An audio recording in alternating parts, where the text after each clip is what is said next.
What is soul work? That's what we're talking about today. Soul work is an absolute must if you are going to find fulfillment in your life. So today we're going to talk about what is soul work, what makes it hard to do, and how it can be of benefit to you if you do it effectively.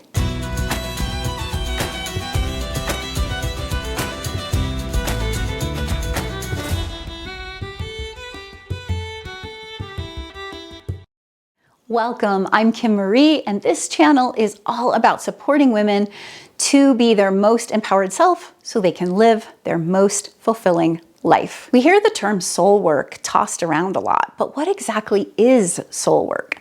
In today's video, I want to talk about what is soul work, what makes it hard to do, why it's so important to do it, and what happens if you don't. And I'm going to give you some very practical tips and tools and techniques to start practicing today. Okay, so first of all, what is soul work, right? What exactly is it? I mean, it seems kind of like it could be a very, very broad topic, right? In order to think about what soul work is, we need to really look at the soul. And the soul, without going into a very big topic that could be a whole nother video, and maybe I'll do that in the future, but the soul is like this part of us that is here to have an experience in an embodied human form. We're here to evolve. We're here to create. We're here to grow and to learn and to expand ourselves. So soul work by default then is really anything that supports us in that supports us in our growth, in our evolution. Now the soul is also a space that carries our shadow. It carries parts of us that maybe we've disowned or ignored. It carries impulses and instincts and all these kinds of things within us that we might not always be paying attention to or conscious of. And so part of the journey of soul work is bringing the subconscious to consciousness. One of the ways the soul does this naturally is through imagery, symbols, things like that we see in dreams, right? And so we might see these symbols and think they make no sense, but to the soul they do. To the soul they really do make sense. And you may know I work with metaphor and archetypes and things like that, and I really love the ways in which those kinds of symbols can help us know ourselves better. That is one tool that we can use toward soul work. So soul work really helps us to move out of unhealthy patterns, especially when we start to recognize them and begin to shift and create new habits and opportunities. It helps us to recognize what extremes we go to and how we get stuck in polarities and duality. It helps us to reconcile that and to open ourselves to new possibilities. Soul work helps us to master our impulses. So we're not acting on impulse. We're able to respond effectively. We're able to master our emotions and tap into what really is aligned with our truest path, which also means it helps us to align our will with the divine will, the source will, the sacred will of our true destiny, our true soul's destiny, right? So when we do that soul work, we get to take that deep dive and create that greater alignment. Soul work also helps us to harness the power of forward movement. Forward movement is such a powerful force. Do you ever notice that you really can feel stuck, and then sometimes you end up with something that shifts, like a new awareness or a new idea? It comes in and it's like, whoosh, it just comes pouring forth, and you have all this forward momentum and you don't even know where it came from necessarily, right? It is doing that deep work. It is unclearing those blocks that helps us to have that forward movement. For lots of resources, please be sure to check out the description and be sure to subscribe so you don't miss more tips and tools coming down the road. And look at the different resources and options and free downloads. There's a lot of tools there for deeper soul work. So I want to talk a little bit about why soul work is so important and what happens if you don't do it. Now, one of the ways that the soul experiences life and this journey and this process of evolution and growth and expansion is through our senses, right? And so I've done other videos of talking about having a certain strong presence or presencing and grounding and centering. These are really important, partly because we end up, when we're in a state of presence or centeredness and groundedness, we have our senses about us. We have our wits about us, as it's said, right? And so what are we really noticing? And how can we experience the fullness of life through our senses, right? The soul is part of this human experience, or longing to have this human experience through the sensory experience. And when we ignore the senses, we lose out on many different perspectives of the way things are, like the way that we hear versus what something tastes like versus what we see and what something, feels to the touch, etc. All of those are information, guidance. And without tapping into the fullness of that, we don't get a full picture of what something is, right? I mean, you could think of it, I know this is a silly example, but I just remember as a kid going through like a haunted house, right? And you stick your hand in the dark in a jar, and it feels like they try to tell you it's like a jar of eyeballs, right? And it's really just a jar of olives. But without the sense of sight to see this, and we're just touching something, we don't have a full picture.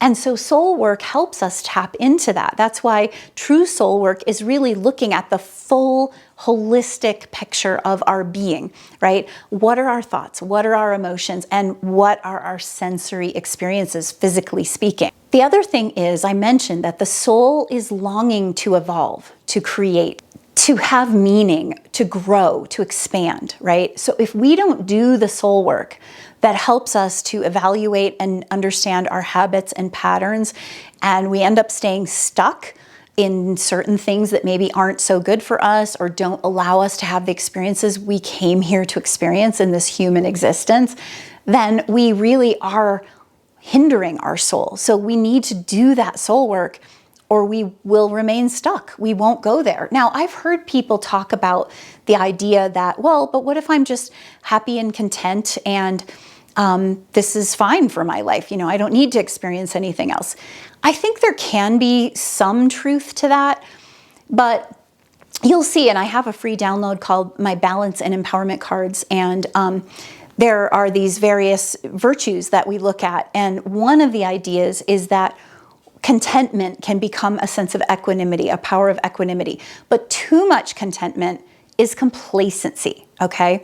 Complacency is not what we want. And I think a lot of people confuse the idea of I'm content with my life, I'm fine, with a sense of complacency, right? And we want to balance that with a sense of commitment to moving forward, to growing, to expanding, and opening ourselves up to new possibilities. So we can start to catch ourselves if we're complacent and understand that knowing more of ourselves, really understanding what's beneath some of the reasons that we get triggered, the reasons that we eat emotionally or have the habits that we do, or fears that we have, etc. That's what soul work is all about. And when we don't do that, we remain stuck in the existence that we have, and we tend to protect ourselves, and we tend to stay in our comfort zone and not break free from that, out of those fears, because we end up stuck in them. Another reason soul work is so important is that most of us long for meaning. We genuinely want to have meaning in our life. In fact, I think the younger generations are even more adamant about having meaning to their jobs, to whatever they're doing, to wherever they're living, right? But we all feel a sense of that. And I think the soul is evolving, and we're going to see more and more of that happening as newer generations come in with different sensitivities, different ideas. And when I say sensitivities, that's that sensory experience, right? The soul will evolve along with the sensory experiences, along with what is meaningful and this deeper definition of meaning.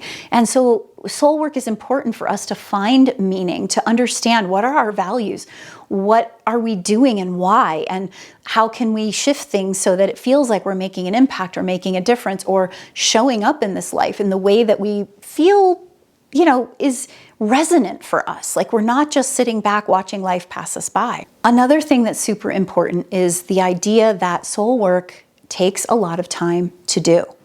And this is one of the reasons many of us don't do it, because it takes effort, it takes energy, and sometimes it takes a lot of discomfort. It can be so uncomfortable to embrace the challenges that life throws at us. And I guarantee you, just when you think everything is going super well, most likely we've all experienced times when it's like the universe just throws us a great big monkey wrench into the mix, and we're wondering, why can't this just be easier?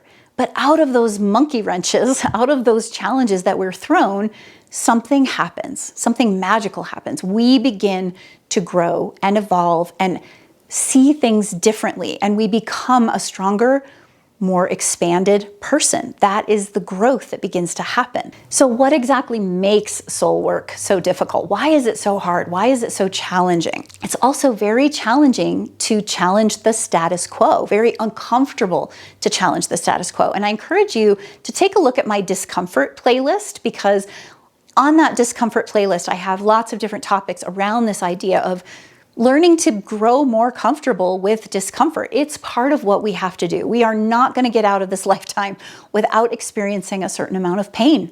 It comes with being human. And that's something we have to learn to embrace. And that's part of soul work, is learning to embrace the reality of our human form and all the limitations that come with it, while at the same time embracing the reality that we are creative beings. We are here to be creators. We are here to open ourselves to this incredible field of flow and creative force and these amazing dynamics that are available to us. So it doesn't come without the pain, and it can be very difficult to challenge the status quo because we don't want to feel that pain. We don't want to step outside of our comfort zone. We don't want to be criticized or judged or cast aside. We want to stay connected. It's also difficult to do soul work because the soul actually thrives in uncertainty and in the void, the empty space from which all of creation is birthed. That is where the soul thrives. But our culture does not like that, right? So when we do soul work, we go to those depths, we go to the darker places, we go to the uncomfortable spaces. We have to learn to live in uncertainty, to let things unfold according to the laws of nature. This is part of what soul work is all about. And we don't tend to want to be uncomfortable there. We have a cultural norm that says no pain, no discomfort. As soon as you feel pain, take a medication, or as soon as you are uncomfortable, just walk away from it, move on, try something else, ghost the person, ignore the person, run away, find a new friend, move to a new town, whatever it is, right? We run away all the time instead of staying with that discomfort. The soul thrives in that discomfort because it knows that out of that, it's going to evolve, it's going to grow, and it's going to experience something new. Another reason that soul work can be so challenging is that soul work requires stillness. And we are living in a culture that wants anything but stillness. You can't go anywhere without screens and billboards and advertisements and sounds and noises flashing at you. It seems ever more impossible, and even our devices. It used to be that if we were stopped at a stoplight, we could have a moment of stillness, right? We're just going to sit in our car until the light turns green. Maybe we'd have the radio on, okay, but now it's like, nope, let's check our cell phone, or you wait for the bus and you could just sit and wait for the bus and look around and see what thoughts would come or have that moment of stillness. But nope, now we're going to be on our devices. We're going to be constantly distracted, right? So soul work requires us to actually be still, to be with ourselves in a world that wants us to be anything but still. So I want to talk about a few tips to help you start doing soul work effectively and start today. One of the first is I love journaling as a tool for soul work. Again, it's one of those holistic approaches because it's engaging your thoughts, it's engaging your emotions. You can journal about your emotions. It's also engaging your will, your behavior. You're physically writing. And I do encourage the physical writing versus, voice journaling or typing on a screen, just because there's something about the tactile experience that gives this holistic embodied experience that the soul is looking for. And you can download my free Journaling as a Path to Come Home guide for some wonderful tips on different ways of journaling and different ways of getting to know your soul and understand how to connect with your soul more deeply. Another way that you can begin soul work today is to notice. Now, I know that sounds simple, but believe it or not, it's one of the first things I constantly talk to my clients about is, what are you noticing?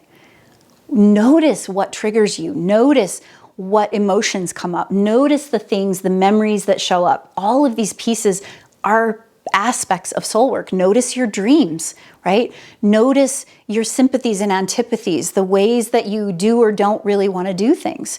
When we notice, we allow ourselves to name what's going on for us and become more aware and bring what is subconscious to consciousness. So I challenge you to notice right now, today, what do you feel when you hear these things, right?